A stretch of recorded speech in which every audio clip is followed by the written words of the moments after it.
Hey Wolfpack, and welcome back. I hope you all are doing well, and I hope you enjoyed yesterday's video.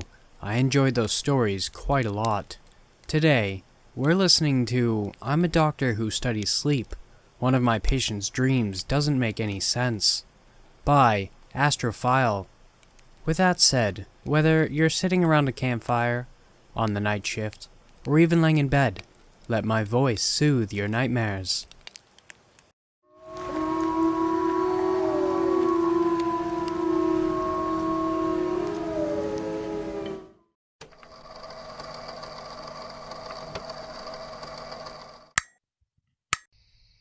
I study sleep at a little university in a town that shall remain unnamed for the sake of our research. Recently, the influx of patients we've been getting have been experiencing the same thing that triggers dreams and events that mirror each other. The below transcription is the most recent in a few cases we've had. The patient, whose name has been altered, was found by a neighbor after failing to return a call in the middle of the night. What I hope to achieve from this post is some answers. This phenomenon is getting too much for our town, and the people here are too scared to even turn on the TV. I need all the help I can get. Our team isn't big enough for this type of work. The severity of whatever this is weighing in on all of us. Please help. Brandon Colby, patient 007. The following is a transcription of the patient's recorded event, recorded for diagnosis by Rose Baldwin. Opening the door to my small apartment after a long day at work was always the happiest part of my day. Greeting my old English bulldog, Sumo, had to tie for a second. That day was no different as I walked into the living room patting Sumo on the head. He barked and began to wag the little nub where his tail was supposed to be. I dropped the pool bag on the table and plopped onto the couch. My sunburnt skin was dry and I was uncomfortable in it. I flipped the TV on and switched through the channels as Sumo curled up next to me. I'm an ordinary guy by nature, and I typically don't like to be around people. I like to joke Sumo is the only one who understands me. It's funny, because my job was a lifeguard, and I was around people daily. But the pay was good, and my swim background from high school helped me land the job easily. It was an order-out kind of night, so I called a local pizzeria and ordered a large pepperoni pizza, extra breadsticks too, for a job well done. As colorful channels flew past me, I lost track of time and almost didn't hear the knock at my door. Delivery for Mr. Colby? The voice said from behind the double-locked door. As well as ordinary, I am also cautious. So, I unlocked the locks and opened the door to see a woman in a delivery uniform holding my dinner in her hands. I thanked her, paid, and closed the door behind me. I'm beat, buddy, I remember telling Sumo. What shall we watch tonight? I'm thinking Old Western, I said as I sat on the couch next to him. The rest of the night was filled with old movies, and I think the little guy really liked them. That, or he really liked the breadsticks I shared with him. We both dozed off as a dark, dreamless sleep overtook me. It's not weird for me to not dream. I've just never been the type of guy to. I remember being comfortable, even though an hour earlier I wanted to rip my skin off. Sumo woke me up by getting off the couch, and I opened my eyes to find a strange channel on my TV. In bold letters on the screen were the words, "Sleep test. Do not close your eyes." I stared at the screen in awe. I had never seen this channel on my TV before, but I was intrigued. The flashing words were replaced by a swirly black and white screen, the types you'd see when trying to hypnotize someone. I remember thinking how weird this sleep test was. I mean, what the hell was a sleep test anyways? What came next was a screen that told me to look directly at the little red dot in the middle of the TV. I jumped when the faces of my family flashed up next. My mom, dad, sisters, and deceased brother Val rapidly flashing on and off. I couldn't take my eyes off the dot. The pictures of them were distorted and unrecognizable. I started to tear up looking at them. The rapid color flashes and changing faces put my mind into a state of agony. Just as quickly as they showed up, they were gone in a flash. I blinked as the loading screen from the beginning of the program came on. Sleep test completed. It said, "Dream easy." The clock underneath the TV showed 3:13 a.m., and I was beside myself after the program. I had no idea what it was, and thinking about the distortion and horror of my family's faces made me sick. The crazy part was Val has been dead for almost 10 years, and when I moved, I told no one about him. I wanted to lock that part of me away and start fresh with just me and Sumo. I turned off the TV and walked into the bathroom, splashed some water on my face, and went to bed. Sumo hopped into bed with me right as my eyes fluttered shut. I awoke at the pool I worked at. Sitting in my lifeguard chair, high above the murky water, kids screamed and parents scolded. I looked over to the wild side at the far end of the pool to see Val standing with a floaty. He was waiting for me. Climbing down the ladder, I couldn't help but feel weightless and free. I felt 10 years younger, and Val looked like he always did. Brown hair and brown eyes glittering in the sun. We ascended the slide and took the floaty up. Water splashed to my face as we proceeded to get on and go down the twisty slide. Val screamed and laughed like he was having the time of his life, and I imitated my brother like old times. We made it to the bottom right as my dad came up beside us.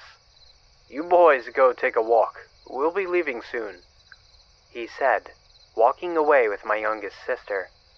I looked at Val, and we ran over to the park beside the pool. A stray cat caught our attention, and we chased after it. It was like I was a kid again, and I found myself missing Val, even though he was right next to me. We made it to large apartments lined up against the edge of the pool.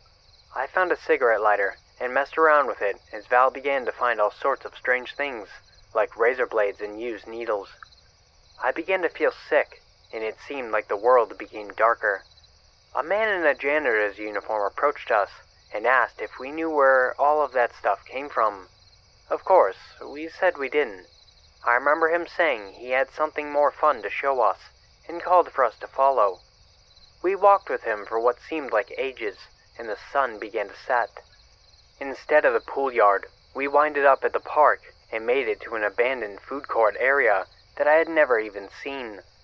The large black fence that sheltered the pool from outsiders was right next to me and my brother as the man disappeared behind it. I remember hearing my dad call our names, and we ran towards the sound. Just before we could reach him, the man came out from behind the fence and grabbed us, taking us somewhere unknown. I can't remember us struggling at all, only waking up in a pitch-black room. My head felt dizzy as I saw Val and I strung up in a cross-like manner. It was like we were strung up like a marionette or something. The man who had taken us before came in the little light there was. Instead of his navy uniform, he had darker clothes and slicked back black hair. He was sporting what I thought was white makeup and false teeth, but they looked so real. He whispered random words and threw his arms up in the air. Glaring at us, he spoke deep and called us his sacrifices. Revealing words that I couldn't understand, he brought the leather they were engraved in close to our exposed arms. The man pulled out a hammer and nails and brought it down onto Val's skin with so much force it ripped my brother apart like a vulture picking at dead meat. Tears streamed down my brother's face as nails went in and out of his skin like a disgusting tattoo. The man laughed and chanted as he ruined my brother. I managed to look over at the words by my arm, but I couldn't make out what it said or meant. Everything was so blurry. Meanwhile, Val cried and begged. I was stuck, frozen in time. The only thing I could see was this man's ghostly face. Then, my alarm went off. I awoke with a quick breath and jumped up. My face was wet with tears and sweat from last night's endeavor. I looked around my room to see Sumo sitting by the door waiting to go out. I breathed a sigh of relief. Only a dream, I thought, and with that, I got ready for the day. The next day was longer than before, and the dream I had the night before haunted me. I couldn't escape the feeling of dread I felt as I walked into my job.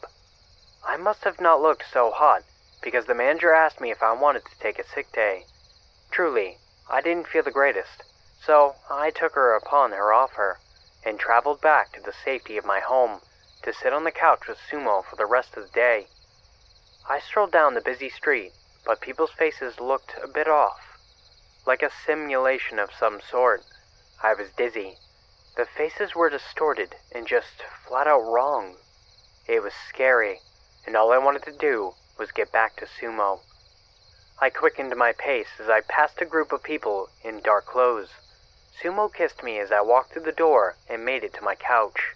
I felt heavy when I sat down, sicker than usual, and all I wanted to do was sleep. Just before sitting down, I got a knock at my door. It was light, but determined.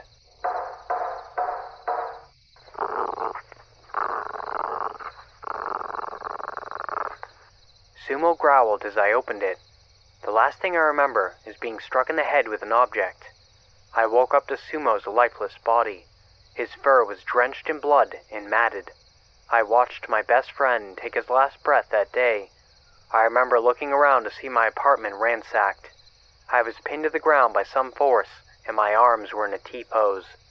I fainted when the same man from my dream walked out of my bedroom, hands up in the air, worshipping. He was saying things I couldn't understand. The last thing I remember is waking up in the hospital. The doctors said I was lucky to be alive. They didn't believe that I could have lost that much blood, an arm, and still be alive. I don't believe them. You know, that's all I'm saying after this. I can't bear to think of Sumo at all in my condition. You're lucky I even... The tape cuts out. Patient notes. The patient expresses severe trauma. Loss of a dog is a trigger. Requesting a follow-up appointment with hospital permission. Progress at opening up. Different from the last patient. Right arm missing. Contrary to 006's left. Ask about TV next time. May be key to getting to the bottom of this mysterious event. Until next time, Rose Baldwin.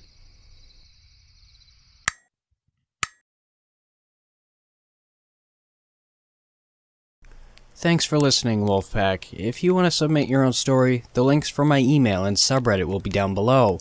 I've also created a Discord, so if you want to join that, the link will be in the description down below as well.